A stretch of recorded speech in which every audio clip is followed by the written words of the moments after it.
সংসারের ছোট ছোট কাজের মাঝে লুকিয়ে থাকে সবথেকে বড় সুখ। বড় প্রাপ্তির অপেক্ষায় না থেকে যখন আমরা এই ছোট ছোট কাজগুলোকে ভালোবাসতে শিখি, তখনই সংসার হয়ে ওঠে আশ্রয়। সংসার মানে শুধু দায়িত্ব না, সংসার মানে অভ্যাসের ভেতর ভালোবাসা। একটু দেরি করে ঘুমানো বা কারোর জন্য অপেক্ষা করা, এই সামান্য যত্নগুলোই জীবনকে পরিপূর্ণ করে। সংসারের সুখ খুব জোরে আসে না, খুব আস্তে হাঁটে। প্রতিদিন ছোট ছোট কাজের মাঝেই লুকিয়ে থাকে সংসারের আসল সুখ।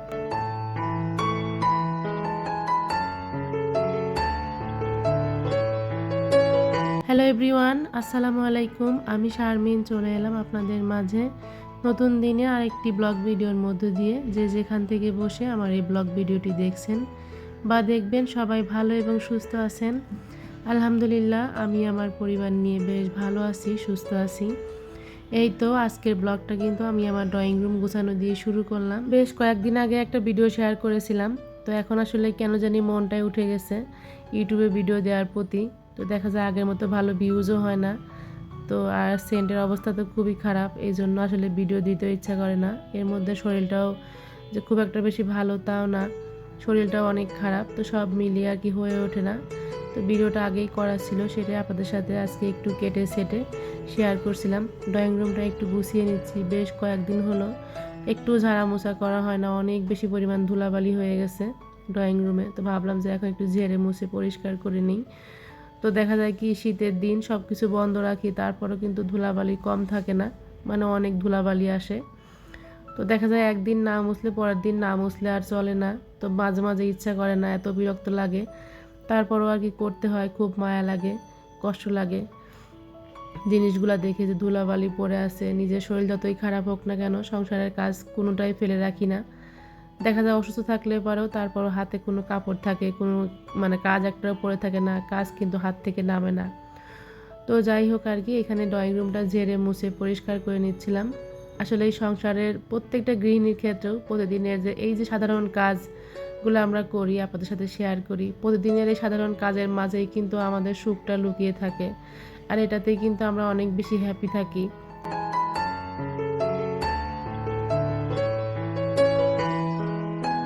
আমাদের প্রতিদিনের জীবন কিন্তু খুবই সাধারণ, একই ঘর, একই কাজ, একই ব্যস্ততা, কিন্তু এই সাধারণ কাজের মাঝেও কিন্তু লুকিয়ে থাকে এক অসাধারণ সুখ। সকালের নাস্তা বানানো থেকে শুরু করে ঘরের যত কাজ আছে, রান্না বান্না, পরিবারের ছোট ছোট দায়িত্ব পালন করা, সবার প্রতি যত্ন, ভালোবাসা, এসবই কিন্তু আমাদের জীবনের সৌন্দর্য।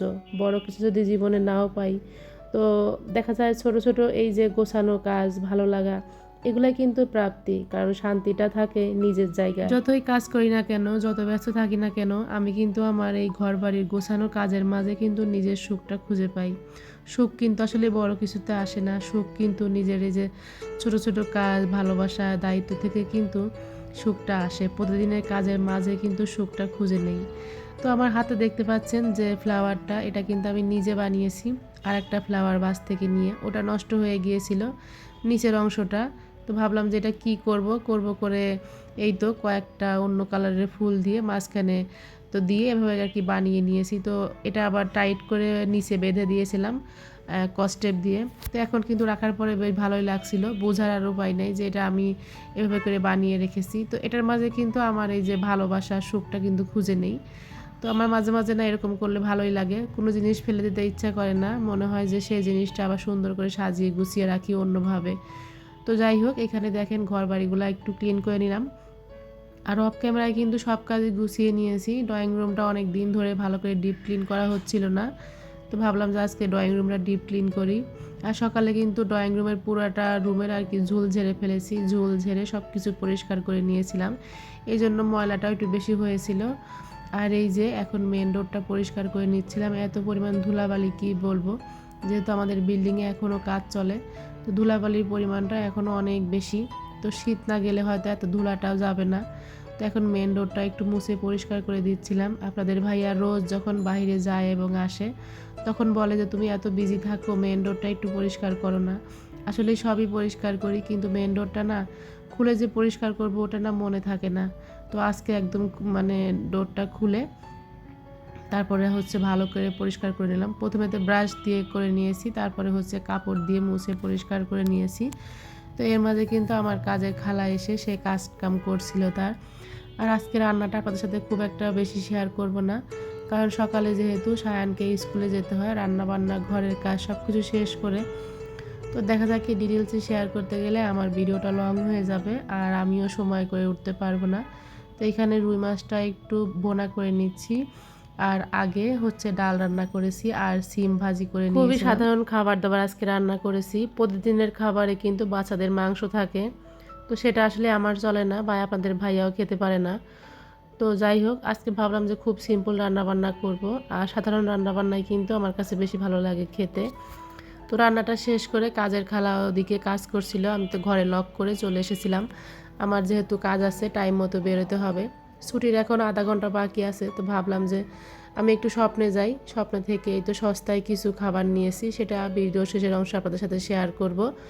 তো এখন এই যে এখানে স্বপ্নে রাখি এখন ভিডিও করা নিষেধ থাকে, এই জন্য আর ভিডিও শ্যুট করতে পারিনি, আর আমারও সময় ছিল না। তো সায়ানকে নিতে চলে এসেছিলাম স্কুলে আর কি। তো এখানে এক এক করে স্কুলের গাড়িগুলো আসছিল টাইম মতো আর কি, স্কুলের গাড়িগুলো আসে। তো এখানে গার্জিয়ানরা ওয়েট করে, ওয়েটিং রুম আর কি। তো একে একে এই যে বাস দিয়ে আর কি বাচ্চারা নামবে। দুপুর কিন্তু এখন 12:15 মতো বেজে গেছে, 12টায় ছুটি হয়।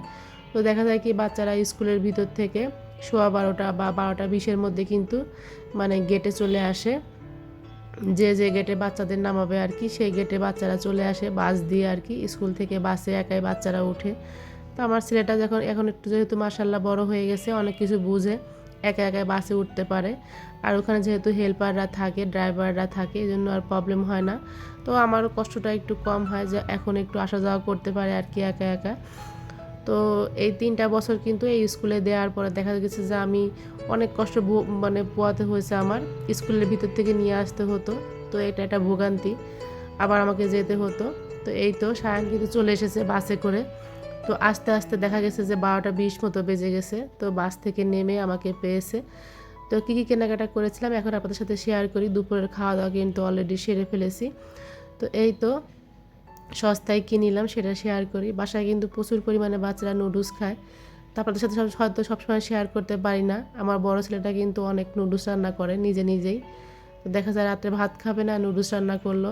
ছেলেরা হয়তো ওরা 3 ভাই মিলে নুডলস নিজে নিজে রান্না করে খায়, আমি কিন্তু কম রান্না করে দেই, ইচ্ছা মতো সব কিছু দিয়ে রান্না করে। তো মাঝে মাঝে না আমাকে স্বাদে আমি অতটা খাই না। তো এখানে এই যে পাস্তা নিয়েছিলাম 3 প্যাকেট, এটা হলো বাই 2 গেট 1-এর। আর এখানে 5 প্যাকেট নুডলস নিয়েছি আলাদা করে। তো ওটার আর কোনো ফ্রি টিরি কিছু দেখলাম না। তো আমি কিন্তু নুডলসটা সবসময় স্বপ্ন থেকেই কিনি, কারণ এখানে অফার থাকে সবসময়ই, সেখান থেকে কেনা হয়। আর এটা হলো স্প্যাগেটি বা পাস্তা, এটা হলো বাই 3 গেট 1-এর। তো এই তো এগুলাই নিয়েছি, যেহেতু বাচ্চারা পছন্দ করে, খাওয়াও হয়, এই জন্য বেশি পরিমাণে নুডলসটা নিয়েছিলাম যেন ওরা খেতে পারে। আর স্কুলের টিফিন যেহেতু দিতে হয় একটু বেশি পরিমাণেই লাগে। তো এটাই হচ্ছে কেনাকাটা করে বাসায় চলে এসেছিলাম। আর এখন কিন্তু রাতের বেলা আপনাদের ভাইয়া যখন বসে টিভি দেখে, তখন কিন্তু বলে যে মুখরোচক কিছু খাবার হলে খেতাম, বা কী আছে এখন। তো যাই হোক আর কি, এখানে কিছু বাঁধাকপি কুচিয়ে রেখেছিলাম, তো সেটাই এখন এই যে লবণ দিয়ে মেখে নিচ্ছিলাম। বাঁধাকপি কিন্তু যখন পাকোড়া বানানো হয় তার আগে যদি লবণ দিয়ে মেখে রাখা হয় 4 থেকে 5 মিনিট, তাহলে দেখবেন অনেক পরিমাণে পানি বের হয়। ওই পানিটা চিপে ফেলে দিয়ে তারপরে হচ্ছে পাকোড়া বানালে সেই পাকোড়া খেতে বেশি ভালো হয়, আর অনেক বেশি মুসমুসও কিন্তু থাকে। আর বাঁধাকপি যদি আপনি মানে সরাসরি মাখিয়ে বানান, তাহলে দেখবেন একটু পরে কিন্তু বাঁধাকপি থেকে পানি বের হয়ে ওটা একদম নরম হয়ে যায়, ওই পাকোড়াটা কিন্তু মচমচা হয় না। তো এই জন্য সবসময় যখন ওই বাঁধাকপি পাকোড়া বানাই, আগে অনেকবার বানিয়েছি এই শীতের মধ্যে, অনেকবার খাওয়া হয়েছে, আপনাদের সাথে শেয়ার করিনি। তো আসলে ভিডিও করতে এরকম ইচ্ছা করে নাই। তো যাই হোক, আজকে যে শেয়ার করছিলাম আপনাদের সাথে ভিডিও করে আর কি। তো আমি কিন্তু বাঁধাকপি অনেকগুলা চিপে পানি ফেলে দিয়েছি।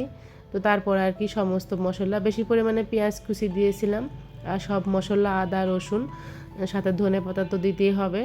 ধনেপাতা দিলে কিন্তু সব খাবারের টেস্ট অনেক বেশি বেড়ে যায়। আর একটু জিরা, কালো জিরা দিচ্ছিলাম আস্ত। তো কিছু ডাল বের করে রেখেছিলাম, তো সেই ডালটা আবার নর্মালে রেখে দিয়েছিলাম, খাওয়াই হয়নি। আর এখন এই ডালটাও দিয়ে দিলাম। বাঁধাকপি পাকোড়ার মধ্যে যদি ডাল দেওয়া হয় তাহলে কিন্তু খেতে আরও বেশি ভালো লাগে। তো আমি এখানে বেসনটা দিচ্ছি, কেউ চাইলে কিন্তু ডাল না দিয়ে শুধু বেসন বা ময়দা দিয়েও তৈরি করতে পারেন, তাহলেও কিন্তু খেতে ভালো লাগবে। আমার যেহেতু ডালটা নর্মালে রাখা ছিল তাই আমি অ্যাড করে দিয়েছি। আর এখানে পাকোড়াগুলো একটু বড় সাইজের করে ডুবোর তেলে আস্তে আস্তে মানে চুলার তাপ রেখে লোতে রেখে ভেজে নেব, যেন ভিতর পর্যন্ত আসলে মচমচা বা সেদ্ধ হয়। তো এখানে যে বেশি বড় বড় করে বানিয়ে নিচ্ছিলাম দেখে অল্প পরিমাণ তেলে মানে অল্প পরিমাণ দিয়ে তারপরে ভেজে নিচ্ছিলাম। আর আজকে কথা বলতে বলতে কিন্তু আপনাদের কাছে সেই লাইকটাই চাওয়া হয় নাই। প্লিজ একটা লাইক দিবেন ভিডিওটি দেখার শুরুতে। তো একটা লাইক দিতে কিন্তু একটা পয়সা খরচ হয় না, একটু সময়ও লাগে না। একটা লাইক দিতে কিপটামি করবেন না, একটা লাইক দিয়ে পুরো ভিডিওটি কন্টিনিউ করুন। আমার ভিডিওর মধ্যে যদি কোনো কথা বা কাজ আপনাদের কাছে একটু হলেও ভালো লেগে থাকে, প্লিজ আমার চ্যানেলটা সাবস্ক্রাইব করবেন। আর সাবস্ক্রাইব করার পরে পাশে থাকা যে বেল বাটনটা আছে ওটার অল অপশনটা কিন্তু সিলেক্ট করে রাখবেন, নোটিফিকেশন আকারে চলে যাবে আপনাদের কাছে। আর আপনি চাইলেই যখন ইচ্ছা তখন আমার এই ভিডিওটি দেখে নিতে পারেন। আর এই তো পাকোড়াগুলো কিন্তু বানানো হয়ে গেছে। আর সেই সাথে আমি আপনাদের কাছ থেকে বিদায় নেব। সবাই অনেক বেশি ভালো থাকবেন, সুস্থ থাকবেন। আল্লাহ হাফেজ, আসসালামু আলাইকুম।